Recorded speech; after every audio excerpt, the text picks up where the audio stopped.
Good morning. আজ স্নেহ and স্ট্রাগলসে আমরা একটি প্যারেন্টিং মেথড নিয়ে কথা বলবো, যার নাম 777 প্যারেন্টিং গাইডেন্স অর রুলস। এই মাইন্ডফুল টেকনিককে আমরা দুভাগে ইন্টারপ্রেট করতে পারি। একটি হচ্ছে ডেইলি মোটিভেটেড ফ্যামিলি টাইম, এবং আরেকটি হচ্ছে বাচ্চা যখন বড় হতে থাকে তখন যে তার নানান রকম ডেভেলপমেন্ট স্টেজেস থাকে, প্রত্যেকটা ফেজকে আমরা অ্যাড্রেস করব। তো প্রথমে আমরা দেখি যে এই টেকনিকটা কিভাবে আমরা আমাদের দৈনন্দিন জীবনে ব্যবহার করতে পারি। প্রথমে আমরা যেটা করব সেটা হচ্ছে যে পুরো দিনটাকে আমরা 21 মিনিট বেছে নেব, এবং এই 21 মিনিটকে আমরা 3 ভাগে ভাগ করব 7 মিনিট করে। 7 minutes in the morning, 7 minutes in the afternoon or evening, and 7 minutes before bedtime. তো 7 minutes যেটা মর্নিং, যেটাকে আমরা মর্নিং ম্যাজিক বলি, যে প্রথম ইন্টারাকশন হবে বাচ্চার সাথে সেটা যেন সবসময় পজিটিভ ইন্টারাকশন হয়। সাধারণত মর্নিংয়ে যেটা থাকে যে আমাদের একটা মর্নিং রাশ থাকে, বাচ্চাকে তৈরি করে স্কুলে পাঠানো, আমাদের নিজেদের লাঞ্চ প্রিপেয়ার করা, টিফিন তৈরি করা, তো ন্যাচারালি একটা অ্যাংজাইটি কাজ করে। তো এই অ্যাংজাইটি যাতে আমরা বাচ্চার মধ্যে পাস অন না করি, কারণ যেটা দেখা যায় যে সাপোজ আপনি বাচ্চাকে স্কুলে ড্রপ করে আর বাচ্চাকে স্কুল বাসে তুলে দিয়ে আপনি যখন বাড়ি ফিরে এলেন বা আপনার কাজের জায়গায় গেলেন, আপনি হয়তো স্থিতিশীলতা আস্তে আস্তে খুঁজে পান, কিন্তু বাচ্চা কিন্তু সেটা বুঝতে পারে না। বাচ্চা কিন্তু এই অ্যাংজাইটিটা স্কুল টাইমে এসে ক্যারি করে। তো নেক্সট যে 7 মিনিটস সেটা হচ্ছে আফটারনুন হতে পারে বা ইভিনিং হতে পারে। বাচ্চা যখন স্কুল থেকে ফেরে, আর আপনি যদি ওয়ার্কিং প্যারেন্ট হন তাহলে আপনি যখন বাচ্চাকে ক্রেশ থেকে তুলতে যাচ্ছেন, তো এই সময়টা আমাদের খেয়াল রাখতে হবে যে আমরা প্রথমেই দেখব না যে সারাদিন বাচ্চা কি কাজ করতে পেরেছে বা করতে পারেনি, বরঞ্চ আমরা ফোকাস করব যে বাচ্চা কি ফিল করেছে সারাদিন। প্রথম থেকে আমরা তার ব্যাগটা বার করে নিয়ে তার ডায়েরি বার করে দেখব না যে সে বোর্ড থেকে কপি করতে পেরেছে কিনা, আর আমরা এটা দেখব না তার কোনো ইউনিট টেস্টের রেজাল্ট বেরিয়েছে কিনা বা কোনো প্রজেক্ট ওয়ার্ক আছে কিনা। আমরা নিশ্চয়ই এগুলো দেখব, কিন্তু কিছুটা সময় পরে। এই 7 মিনিটসে আমরা তার সাথে ডিসকাস করব তার সারাদিনের এক্সপিরিয়েন্সেস কেমন হলো, এবং কোনো ইস্যুতে যদি আমরা বুঝি যে আমাদের তাদের হেল্প করতে হবে, তাহলে কিন্তু সবসময় তাকে বোঝাতে হবে যে আমরা তোমার পাশে আছি। তো এর পরের যে 7 মিনিটস সেটা হচ্ছে বিফোর বেড টাইম। তো এটাকে আমরা বলি হচ্ছে নাইট টাইম কানেকশন। তো তখন আমরা যেটা করতে পারি যে একটা আমাদের এনভায়রনমেন্ট যেন রিল্যাক্সড হয়, কোনো স্টোরি টাইম ক্রিয়েট করতে পারি, বা যেটা করতে পারি যে আমাদের সারাদিনে যে সব থেকে ভালো এক্সপিরিয়েন্স হয়েছে সেটা আমরা শেয়ার করতে পারি, যাতে বাচ্চা একটা ভালো অভিজ্ঞতা এবং ভালো নোট নিয়ে ঘুমাতে যায়। তো এই যে আমি 21 মিনিটের কথা বললাম, এই 21 মিনিট কিন্তু fully dedicated to year child হতে হবে। এই সময় কিন্তু আপনার কোনো ডিস্ট্রাকশন থাকলে হবে না, স্ক্রিন টাইম থাকলে হবে না, এবং মাল্টিটাস্কিং করলেও চলবে না।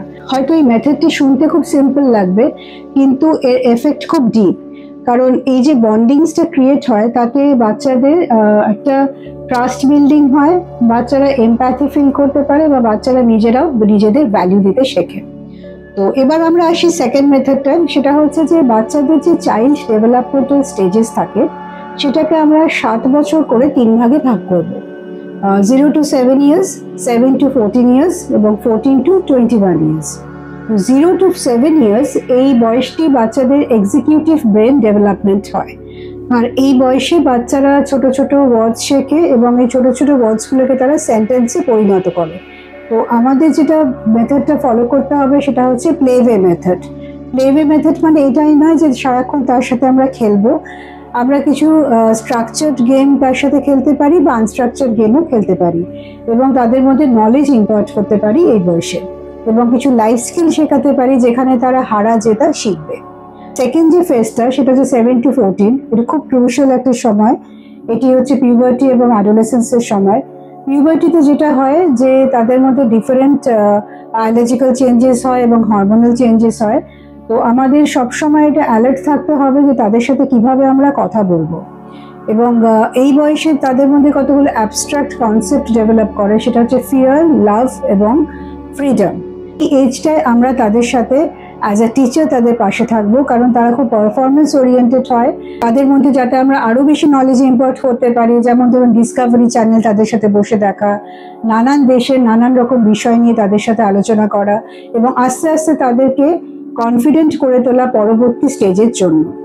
এর পরের যে স্টেজটি সেটা হচ্ছে আফটার 14 to 21 ইয়ার্স। এই সময় বাচ্চারা কিছুটা হলেও ম্যাচিওর হয়। এই বয়সে আমাদের থাকতে হবে তাদের পাশে অ্যাজ এ গাইড হিসেবে, তারা যাতে কনফিডেন্টলি ডিসিশন নিতে পারে, কারণ তাদের মধ্যে অটোনমি ডেভেলপ করে এবং তারা ডিসিশন নিতে চায়। তাদেরকে সেখানে সহযোগিতা করতে হবে এবং সবসময় বোঝাতে হবে যে আমরা তাদের পাশে আছি। এই দুটি মেথড ছাড়াও আরেকটি অল্টারনেটিভ ইন্টারপ্রিটেশন আছে, সেটি হচ্ছে 777 স্ট্রেস রিডাকশন ব্রিদিং টেকনিক। এটি খুব ভালো একটি টেকনিক, বিশেষত প্যারেন্টসদের জন্য। আমরা যখন কোনো স্ট্রেসফুল সিচুয়েশনে পড়ি বাচ্চাদের সাথে, তখন কিভাবে আমরা আমাদের ইম্পালস কন্ট্রোল করব বা আমাদের ইমোশনস হ্যান্ডেল করব। এটির জন্য দরকার 21 সেকেন্ড। প্রথম 7 seconds inhale slowly, next 7 seconds gently hold, আর লাস্ট 7 সেকেন্ডস এক্সেল। এবং এটি আপনি 2-3 মিনিট করে প্র্যাকটিস করবেন। এই প্র্যাকটিস করলে যেটা হয়, আমাদের একটা বডি সিস্টেম এটা ঢুকে যায় এবং মাসেল মেমোরি হিসেবে কাজ করে। তো যখন আমরা কোনো আনপ্লেজেন্ট সিচুয়েশনে পড়ি, তখন আমরা অনেক ভালোভাবে সিচুয়েশন হ্যান্ডেল করতে পারি এবং বাচ্চাদের সামনে একটি প্রপার এক্সাম্পল সেট করতে পারি যে কোনো আনপ্লেজেন্ট সিচুয়েশনে কিন্তু আমরা আমাদের পজ বাটনকে কাজে লাগাতে পারি। তো এই যে 3টে মেথড, নট নেসেসারিলি আপনাকে 3টে মেথডই ফলো করতে হবে, আপনার যেটা সুটেবল হবে আপনি সেটাই করবেন। তবে দেখা গেছে যে ফার্স্ট যে ডেইলি মোটিভেটেড ফ্যামিলি টাইম যদি আমরা প্র্যাকটিসের মধ্যে রাখি, তো অটোমেটিক্যালি সেটা এফেক্ট করে হচ্ছে চাইল্ড ডেভেলপমেন্টাল স্টেজে। আর ব্রিদিং টেকনিকটাও যদি প্র্যাকটিসের মধ্যে রাখা যায়, তাহলে আমরা অ্যাজ এ হোল একটা খুব সুন্দর এনভায়রনমেন্ট বাচ্চাকে দিতে পারি। আশা করি আজকের ভিডিওটিতে আমরা যেটি আলোচনা করলাম সেটি আপনাদের প্যারেন্টিংয়ে হেল্প করবে এবং খুব শিগগিরই আমরা এরকম কিছু ভিডিও নিয়ে আরও আসবো। Thank you very much. ভালো থাকবেন ও ভালো রাখবেন।